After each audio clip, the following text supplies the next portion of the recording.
I literally went into the woods for 8 weeks into the survival school and told myself, if I don't emerge from the woods with something better than DPC, whatever that is, then I'll just do that. You learn how to be a doctor. You don't learn how to be a networker. You don't learn how to be the one to put your labs in the LabCorp box outside. And I just thought the 5 people I emailed, someone would want to be a patient. Nobody responded. Nobody came to my clinic. I didn't have a patient until 6 weeks of me paying rent at the clinic. Welcome to DPC Life, the podcast where independent doctors share real stories, bold ideas, and the freedom of doing medicine on your own terms.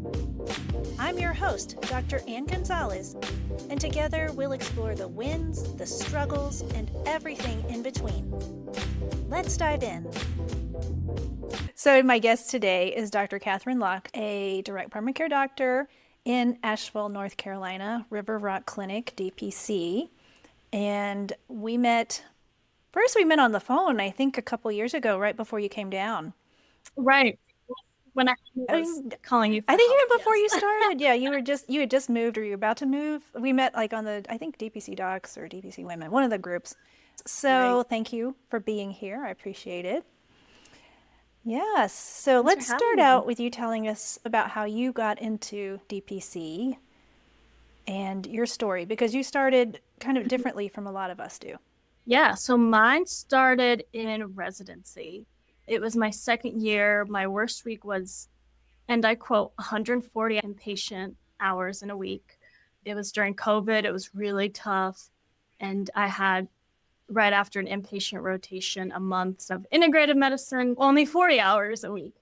And for one of our didactics, we had someone from Maine. I forget his name now. He's a big player in DPC, but he gave a talk on DPC. And I thought to myself by the end of that didactic lecture, okay, that's maybe an option. And then through the months, I couldn't figure out any other option. Even when everyone else was getting to Brown for fancy fellowships, not internships, but fellowships, I had nothing and decided to do a big soul search. I literally went into the woods for 8 weeks into the survival school and told myself, if I don't emerge from the woods with something better than DPC, whatever that is, then I'll just do that.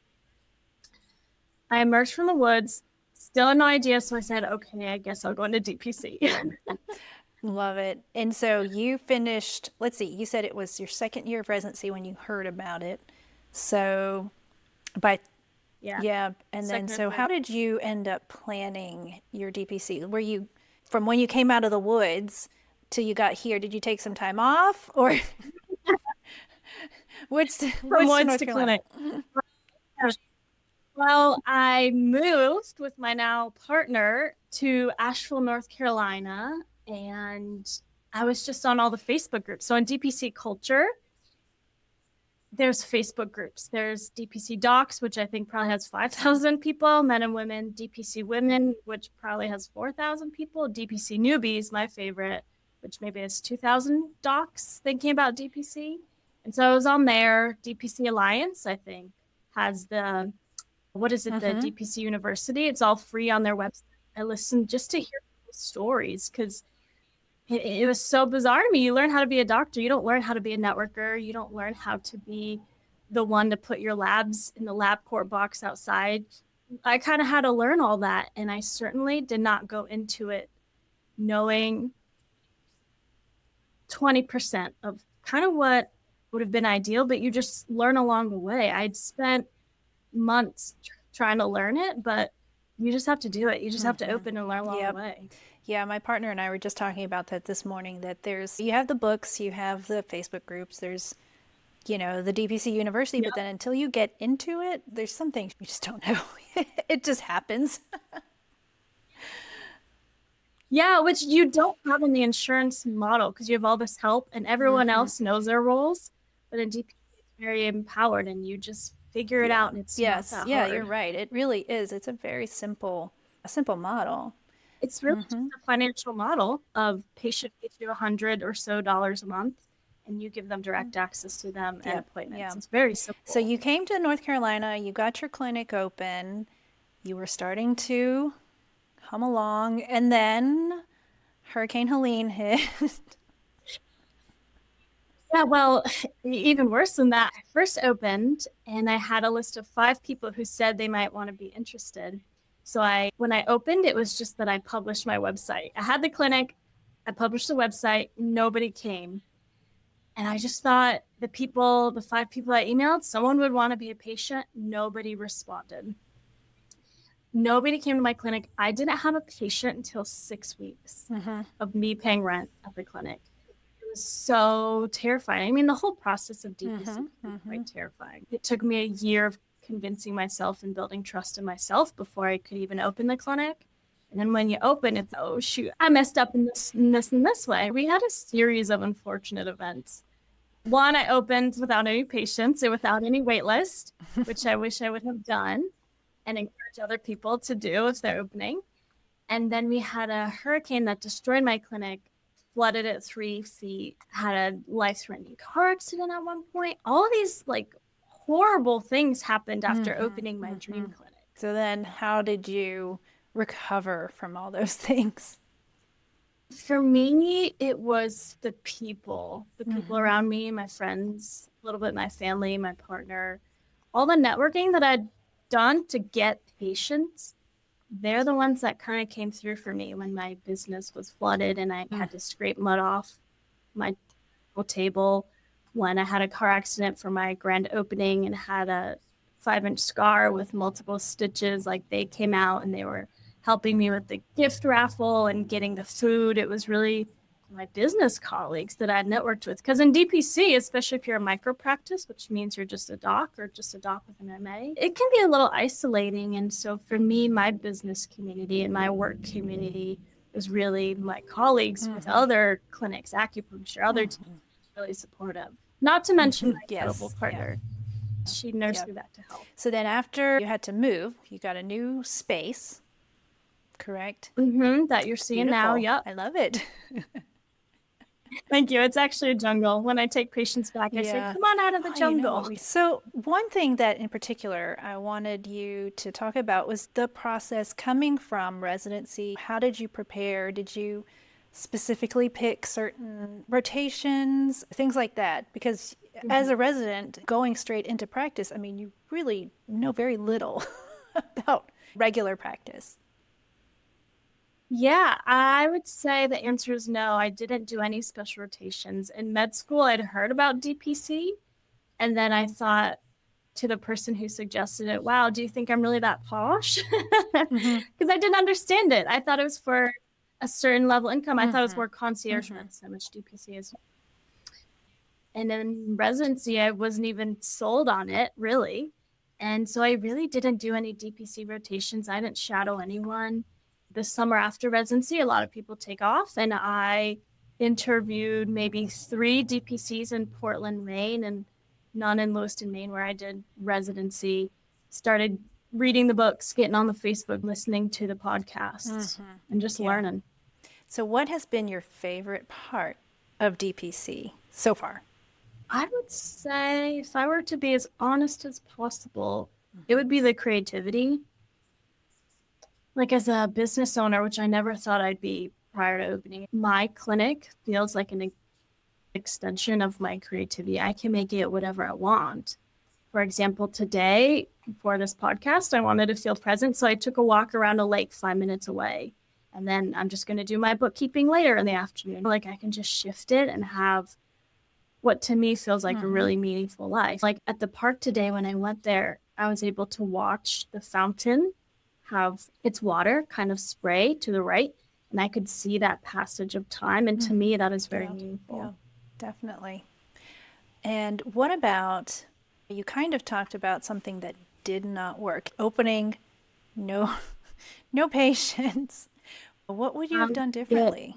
Okay, if you're going to open up a DPC or even thinking about it, as you're making your website, start making a wait list. So have people sign up to be on your wait list, so that when you do get close to the opening, maybe a month prior, say, hey, you can schedule your meet and greet starting on this day, your complimentary meet and greet, which a lot of DPCs do.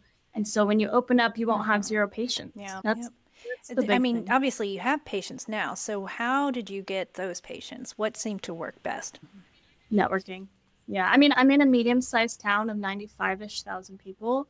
So really word of mouth. So I joined a networking Okay. group called BNI.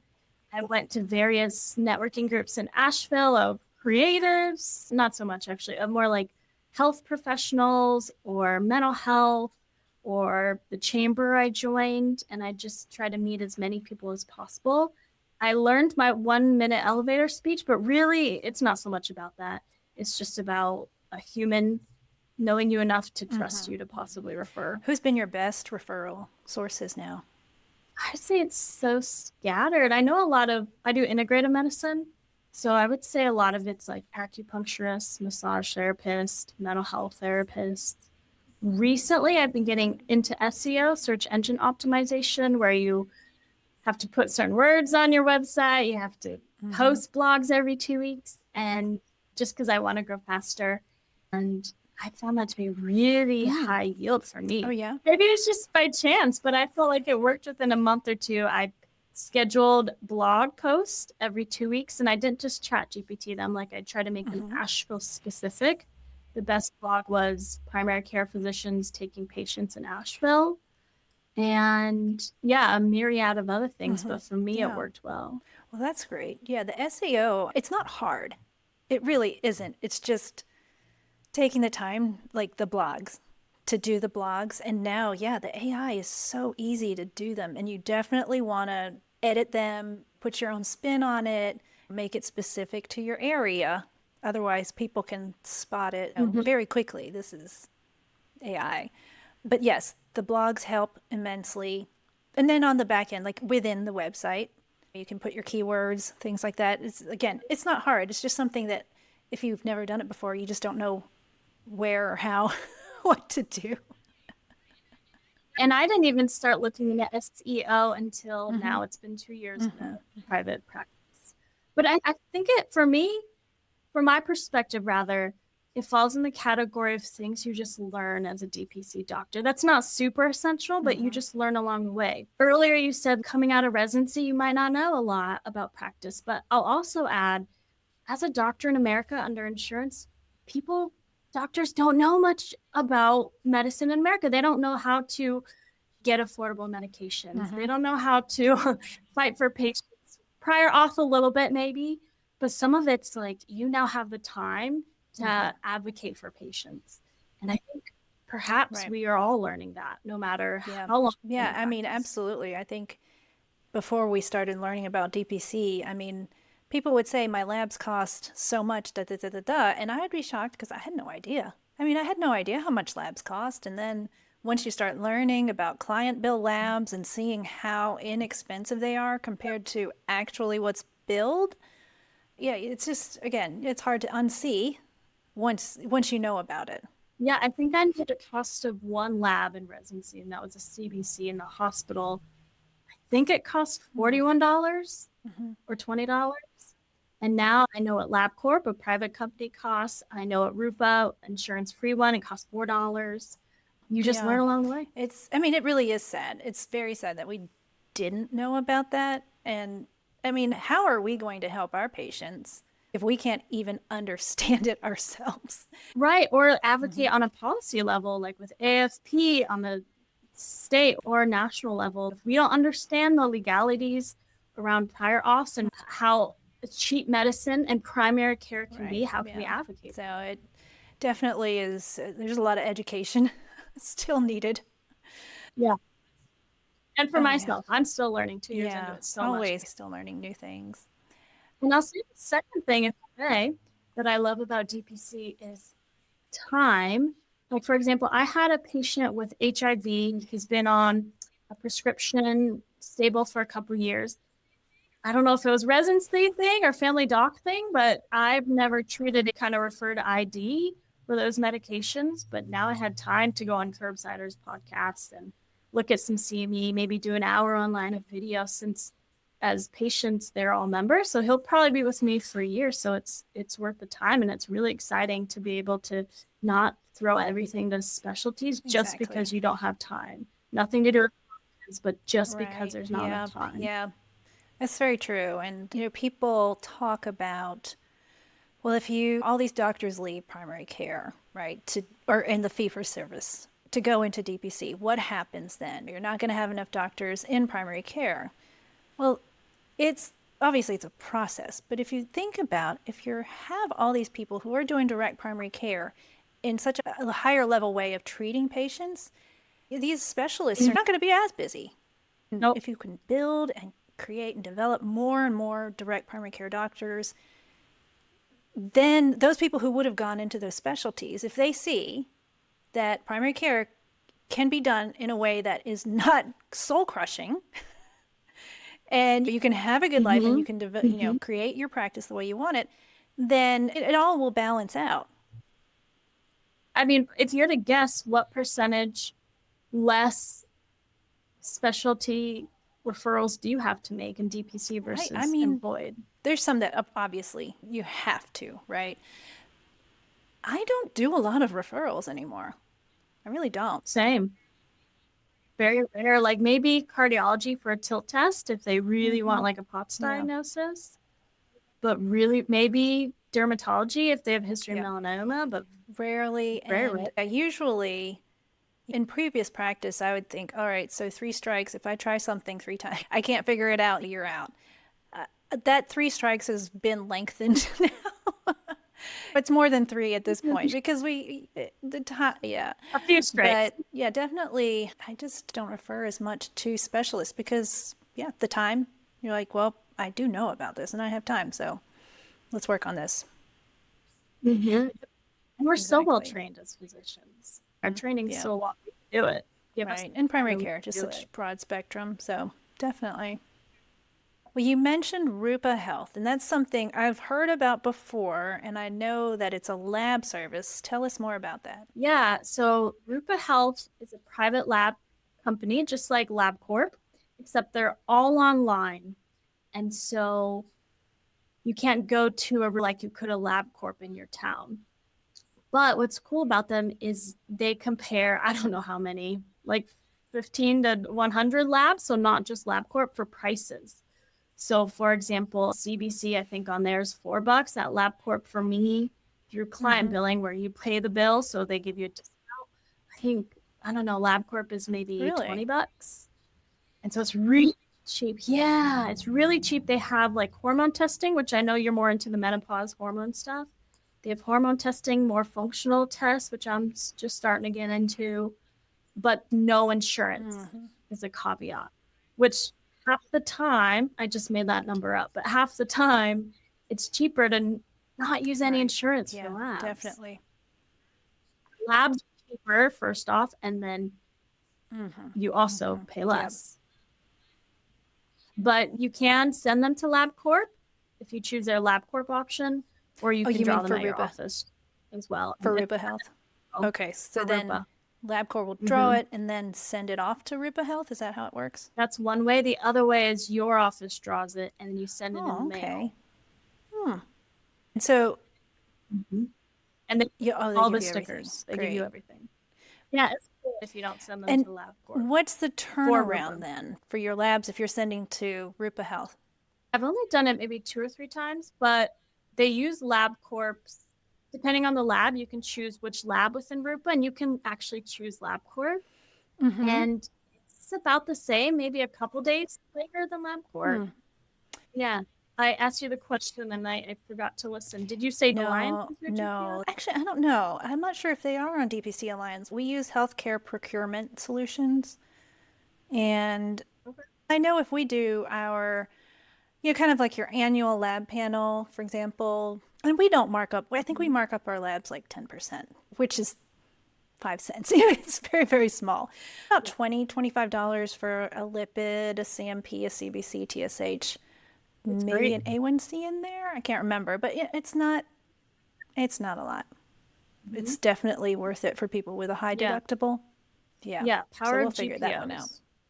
Order. Yep. So you mentioned earlier about being a micropractice, and it's a lonely life for a DPC doctor. If you're alone, even if you have an MA, that's a different level of education, so it's not quite the same thing. And so what you've done is you've started our DPC NCSC Women's Femme group, Zoom, once a month, which Mhm. is awesome. I've really enjoyed it. Mhm.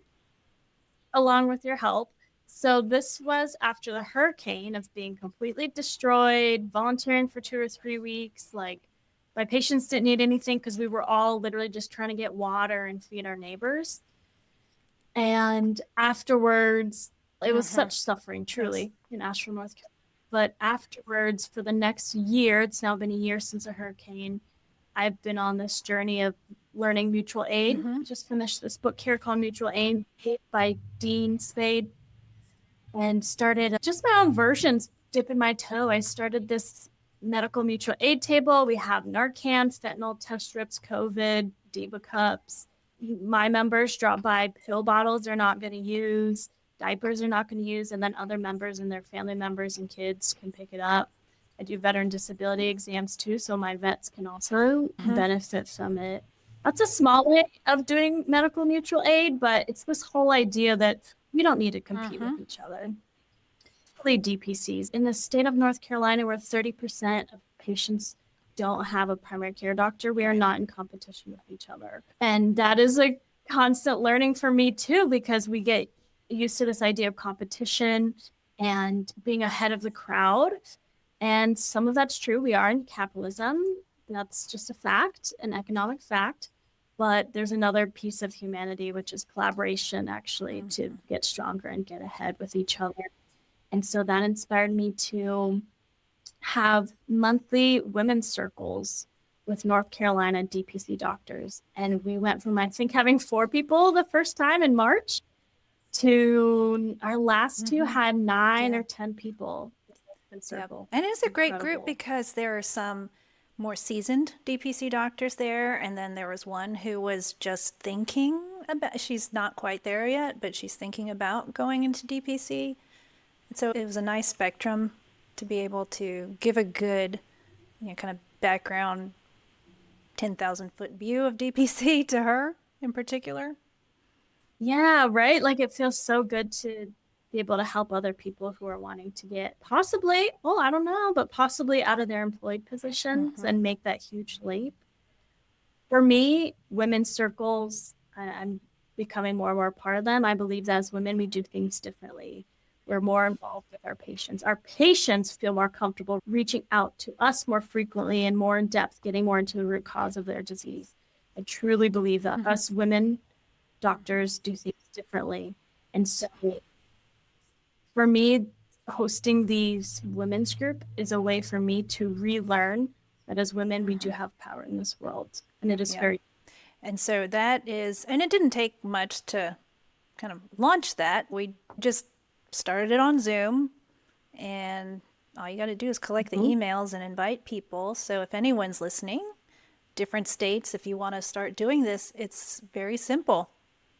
If you want to have one in your mhm. state, just because I think most states have at least a Yeah. couple of DPCs. There's one, was it Montana was the last one, I think, to have a DPC? I can't remember. I think it's Maybe. somewhere in the Dakotas, maybe. But most states have more than just one DPC. Yeah, if you're a DPC and feeling Mm-hmm. isolated, start one. I literally just created an Excel sheet Mm-hmm. and a Zoom link. And if you're in Yeah, North Carolina, join absolutely. us. Just shoot Yeah, I'd love an to email. have. And Catherine does a great job. She will have a topic and then moderate. And so, yeah, you really do a nice job with that. I'm actively learning the skills of facilitating group. Oh, It's well, it not seems natural like to it. me. And then you were able to get Dr. Phil Eskew on, which was awesome. Yeah, he's famous in Yes. DPC world, right? He's kind of famous in the world, and he was telling us about Mm-hmm. national trends. For this year, DPC has actually been really benefited by national policy. For example, you can now officially use HSA. your HSFSA Mm-hmm. for membership. And then next year, there's lots of things in the pipeline, but nothing's for sure, Mm-hmm. good or bad.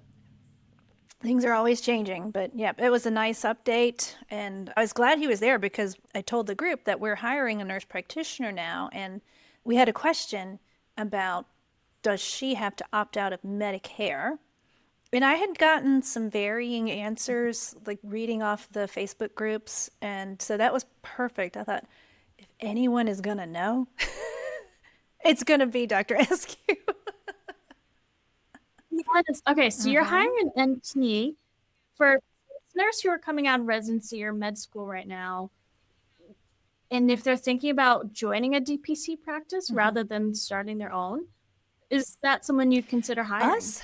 Sure. I think you're at a little bit more of an advantage being in Asheville because it's a great place. I think a lot of people really want to be there. So it's an easier draw. Where we are is pretty awesome too. It's just not as big, and you kind of have to find the right person to move, especially if you're young and you're coming out of residency. If you're single, odds are you're probably going to want someplace that's bigger. I mean, that's just how it is. Maybe not. But yeah, and I will say we did a mediocre job of trying to recruit a doctor. We didn't put as much effort behind it as we could have, but we did some. What would you have done differently? Probably more proactively going to the residencies around us, North Carolina, Virginia, South Carolina.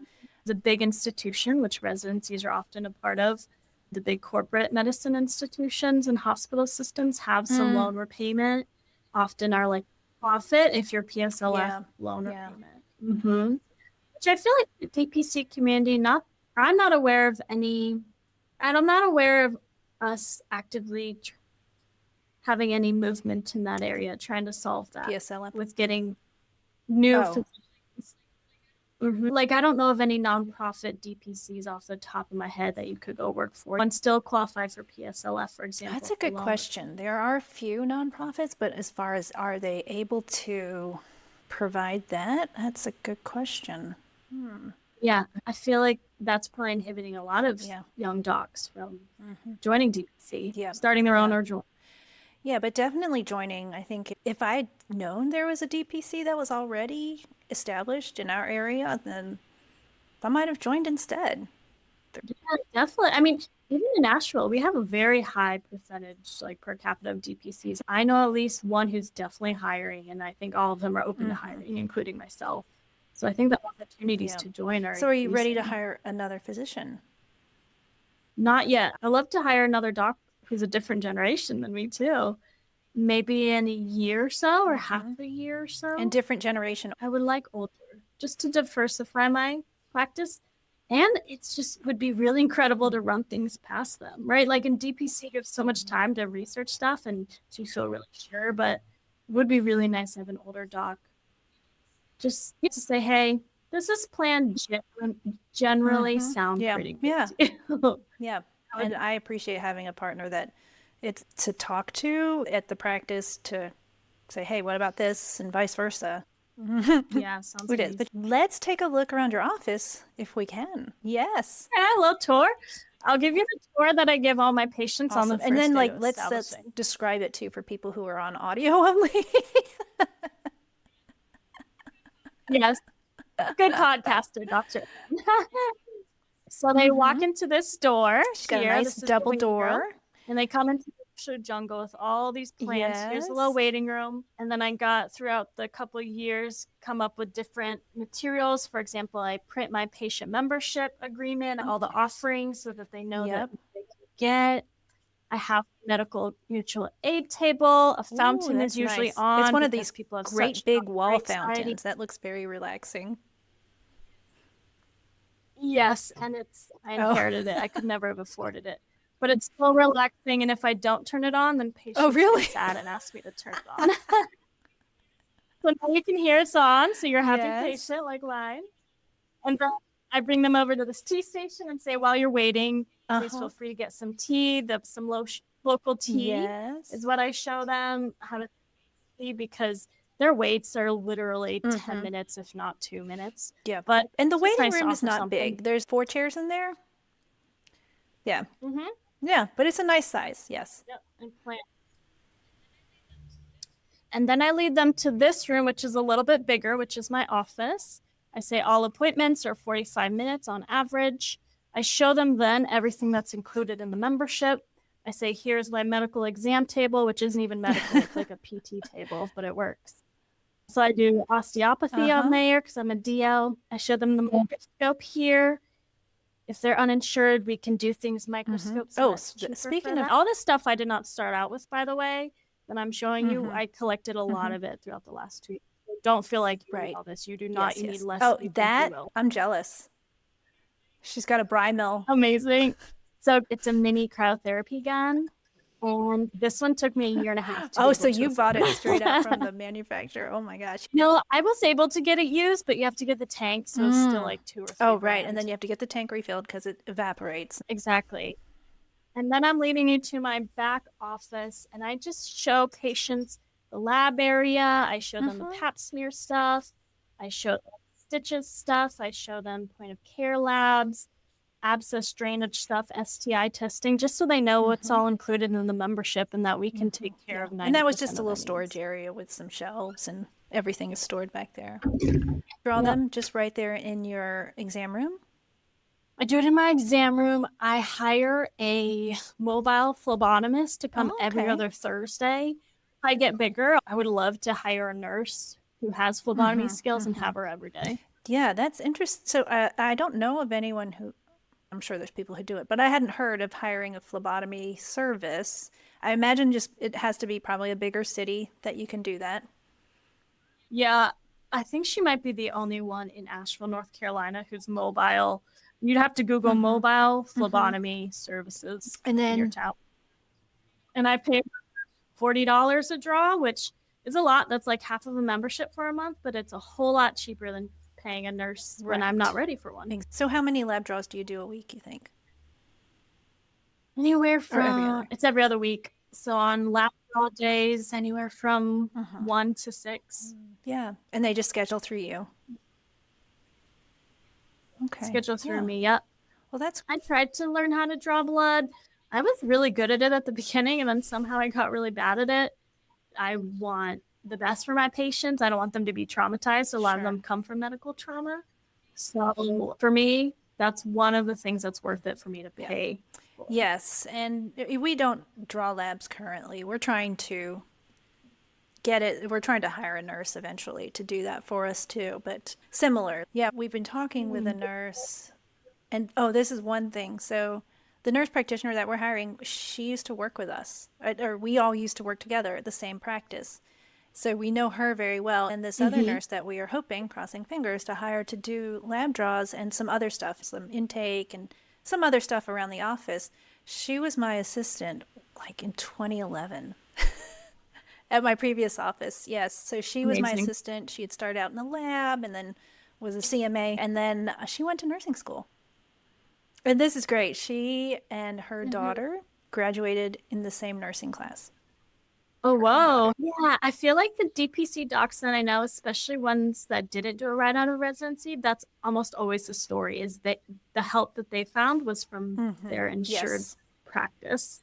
And that's like the best way to do it because you know exactly what you're paying for. I know. I hear a lot of stories. And I think it's certainly there's some practices, fee-for-service practices have non-solicit clauses for the employees as well. So that's something you kind of have to probably wait it out. But that makes sense. If you leave and you're starting on your own, there's a good chance you may not be able to afford someone initially. So that if there isn't a time period, like 1 year or something, then by then maybe you're at the point where you can hire someone from your previous office. Yeah, 90% of what I say today is office services that I didn't have when I first opened. Like at first, I sent everyone to Quest and LabCorp.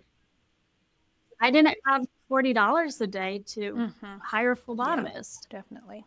So is it $40 a draw or $40 a session? A person. Yep. Yeah. So yeah, it's an investment in time as well for you that you're not using that time to draw and process all of that. Exactly. Because you'll draw their blood, have to set a timer for 30 minutes, spin it for 15 minutes, then take it out, make sure it's labeled 2 identifiers, request it to the lab, put it in the box. It's a lot.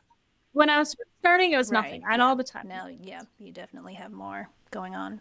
I was going to ask you about OMT because you're a DO. Are you still doing it? Yes, I do osteopathic manual therapy maybe once or twice a week, 3 times if the most, more so to just add diversity to my work and a hands-on skill, which I think is really important, especially in the upcoming AI culture. For members, it's really discounted. I think usually OMT is hundreds and hundreds. For non-members, it is $200 for my clinic, but for members, it's $125, which is the cheapest you'll find. It's more of a service for my members who, they love it. They love Do you it. get a lot of non-members coming in for OMT? It's a minority, but they definitely do come. In Asheville, there's hardly any DOs who are actually practicing OMT. And so people are looking for it. Yeah. And then when they come in for OMT, do they come and join your practice?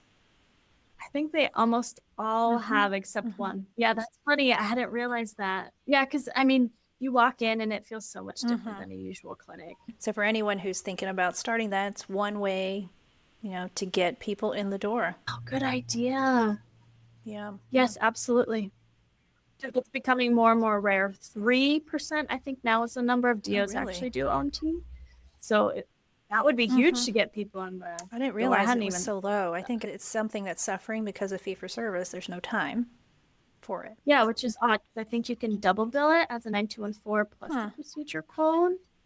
But yeah, it does take time. Yeah. All right. Well, I appreciate you coming on. I do so much, and I would love to have you back on maybe in 6 months, a year, and kind of just catch up, see where things are, what you're up to. Maybe you'll have a doc or nurse, somebody with you. Well, hopefully that'd be amazing. But also shout out to you, Anne, because you inspired a lot of this whole building the community in DPC. That was modeled by you and you doing this podcast and offering it free to everyone. It's just amazing. When we started, I initially thought about MSO, trying to help people in that way, but that just got very complicated sounding. This is definitely, I'm loving the podcast thing. It's a nice way to be able to reach people without huge amounts of effort. And so valuable to see the personal side of DPC. Is there anything that you want to tell the listeners? Yes. If you're coming out of residency, just do DPC. Talk to DPC docs in your area and specifically talk to people who came out of residency like myself or did it just a couple years after. You can shoot me an email. My email is public. And if you're in med school thinking about DPC, continue doing it. Maybe do a DPC rotation at a primary care clinic. You have med students and residents come through, right? Yes, I love learners. Even in residency, I loved it. And they do a lot for me. They help me with some of the business stuff. Yeah. So med students and residents, reach out to your local DPC docs because I cannot think of one who would refuse you. Definitely. Agreed. Okay, so tell us how to find you. Dr. Locke at River Rock. And my email is on that website. If you're a patient looking for a meet and greet, I offer a complimentary meet and greet. If you just want to talk DPC, shoot me an email. Good. Thank you so much. Thanks again for joining me on DPC Life. I hope you enjoyed hearing about Dr. Locke's experiences of starting her DPC straight from residency.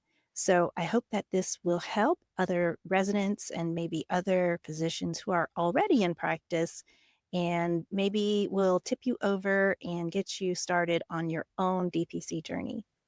And make sure to tune in next week where I have a special guest. She's an inspiration to many DPC doctors and also physician entrepreneurs all across the country and even the world. So please come back and listen to next week's episode, and I'll see you then. Thank you for listening to DPC Life. If today's conversation inspired you, hit follow, leave a review, and share it with a friend who's ready for change. Remember, wherever you are in the journey, your DPC family has your back. Until next time, keep building a practice and a life that truly fits you. This show is brought to you by DPC Ads in Minutes and Harmony Ops Health, helping independent doctors like you grow and thrive.